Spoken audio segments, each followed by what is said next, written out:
اعوذ باللہ من الشیطان الرجیم بسم اللہ الرحمن الرحیم لا یغرنک تقلب الذین کفروا فی البلاد۔ اے مخاطب، اے سننے والے، کافروں کا شہروں میں عیش کے ساتھ چلنا پھرنا تمہیں ہرگز دھوکے میں نہ ڈال دے۔ اول جب قرآن پاک نازل ہو رہا تھا صحابہ کرام کو بھی بتایا جا رہا ہے یہ چلت پھرت تو ہے نا، کفار کے پاس دولت ہے، کچھ ڈھیر ہیں، سو کال دنیا کا پروگریس ہے، دنیا کی ترقی ہے، یہ ظاہری ان کی چمک دمک تمہیں کسی دھوکے میں مبتلا نہ کر دے۔ آج ہم سے مخاطبت ہو رہی ہے، اگر کفر کے ساتھ دولت ہے تو یہ جہنم کے انگارے، اگر کفر کے ساتھ سو کال دنیاوی ترقی جہنم کے انگارے ہیں، اس سے متاثر نہ ہونا۔ لا یغرنک تقلب الذین کفروا فی البلاد، اے مخاطب، اے سننے والے، کافروں کا شہروں میں عیش کے ساتھ چلنا پھرنا تمہیں ہرگز دھوکے میں نہ ڈال دے۔ متاع قلیل، یہ دنیا کا بہت تھوڑا سا فائدہ ہے۔ ثم مأواہم جہنم، پھر ان کا ٹھکانہ جہنم ہے، وبئس المہاد، اور وہ بہت بری جگہ ہے۔ اللہم اجرنا من النار، اے اللہ ہمیں آگ کے عذاب سے محفوظ فرما۔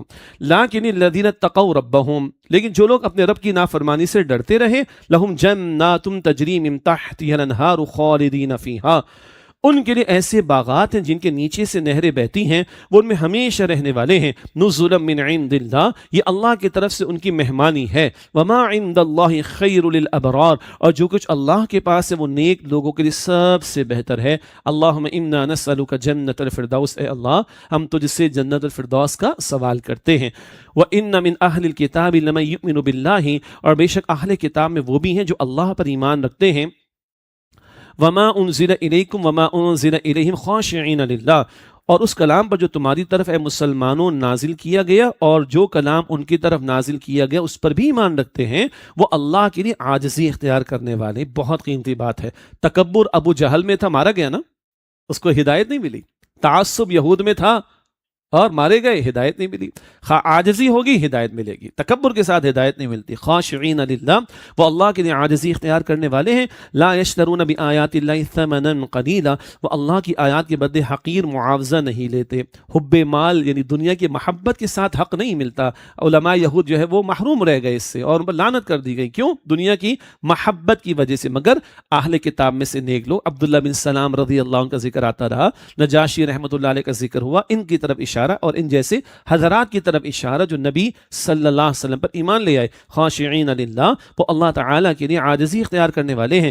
لا یشترون بآیات اللہ ثمنا قلیلا، وہ اللہ تعالیٰ کی آیات کے بدلے حقیر معاوضہ نہیں لیتے۔ اولئک لہم اجرہم عند ربہم، یہ وہ ہیں جن کا اجر ان کے رب کے پاس ہے۔ ان اللہ سریع الحساب، بے شک اللہ بہت جلد حساب لینے والا ہے۔ اللہ ہم سب کے حساب کو آسان فرمائے۔ اچھا، اب ایک اور پہلو آگے پیچھے اللہ نے اجر کا ذکر کیا نا، اللہ جلد اجر دینے والا ہے۔ ابھی تو کچھ نظر ہی نہیں آ رہا، اور بھائی تم دنیا کو بہت بڑا سمجھو، کچھ نہیں ہے۔ جب کل کھڑے ہو گئے تو دنیا کیا لگے گی؟ بس پانی کا بلبلا۔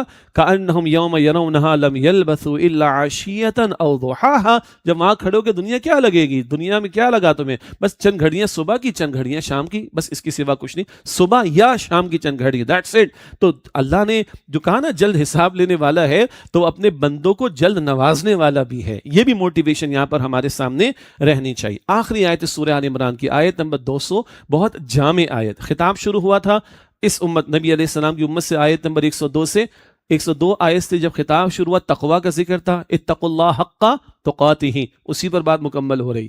مگر اس آیت میں 4 ہدایات۔ فرمایا یا ایھا الذین آمنوا اصبروا، اے ایمان والو صبر کرو، وصابروا، اور دشمن کے مقابلے میں ثابت قدم رہو۔ ایک ہے صبر یک طرفہ، ایک ہے سامنے والے کے مقابلے میں صبر کرنا۔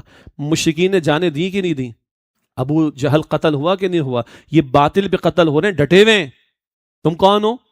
حق والے، تمہیں ان سے بڑھ کر ڈٹنا چاہیے۔ توجہ رکھیے گا، یہ باطل پر ہو کر جانے دے رہے ہیں، تم تو حق والے، تم ان سے بڑھ کر جانے دینی چاہیے۔ یہ باطل پر ہو کر اس کے پرچار میں لگے ہوئے ہیں، تم حق والے ہو، تمہیں ان سے بڑھ کر حق کا پرچار کرنے میں سٹرگل کرنی چاہیے، محنت کرنی چاہیے۔ یہ باطل میں ہو کر باطل نظام کے لیے پیسہ خرچ کر رہے ہیں، تم حق والے ہو، تمہیں حق کی سربلندی کے لیے ان سے بڑھ کر خرچ کرنا چاہیے۔ یہ سارے الفاظ آگے شامل کرتے چلے جائیے۔ ان سے بڑھ کر صبر کرو، یہ اہل باطل سے بڑھ کر تم نے صبر کرنا ہے۔ یہ ایک دوسرے کے دو طرفہ صبر، سامنے والے کے مقابلے میں صبر کرنا۔ صابرو یا ایھا الذین آمنوا اصبروا، اے ایمان والو صبر کرو، اور دشمن کے مقابلے میں وصابروا، ثابت قدم رہو، ورابطوا، رابطوا کا ایک ترجمہ مستعد رہو، تیار رہو۔ ایک مفہوم احادیث کی روشنی میں سرحدوں کی حفاظت کا ذکر بھی آیا۔ اسلامی ریاست اور حقیقی معنوں میں اسلامی ریاست، اس کی سرحدوں کی حفاظت بھی دینی فریضہ ہے۔ بہرحال اس کو بھی بیان کیا گیا۔ اور ایک اور بات کیا ہے، نظم میں ڈھیلے نہ پڑو۔ آل عمران میں ہم پڑھ چکے نا احد کے بارے میں، اور کیا ہوا تھا، درے پر خلاف ورزی ہو گئی، کتنا بڑا نقصان ہو گیا۔ ورابطو ربط، جڑے رہنا اور آپس میں نظم و ضبط برقرار رکھنا، ڈسپلن کو برقرار رکھنا، امیر کی اطاعت کرنا۔ ورابطو، جڑے رہو، جمے رہو۔ واتقوا اللہ، اور اللہ کا تقوی اختیار کرو، اللہ کی نافرمانی سے ڈرتے رہو، بچتے رہو۔ لعلکم تفلحون، تاکہ تم فلاح پا سکو۔ اللہ تعالیٰ ان ہدایات پر عمل کی ہمیں توفیق عطا فرمائے، اور اللہ کامیاب لوگوں میں ہم سب کو شامل فرمائے۔ وآخر دعوانا ان الحمد للہ رب العالمین، والسلام علیکم ورحمۃ اللہ وبرکاتہ۔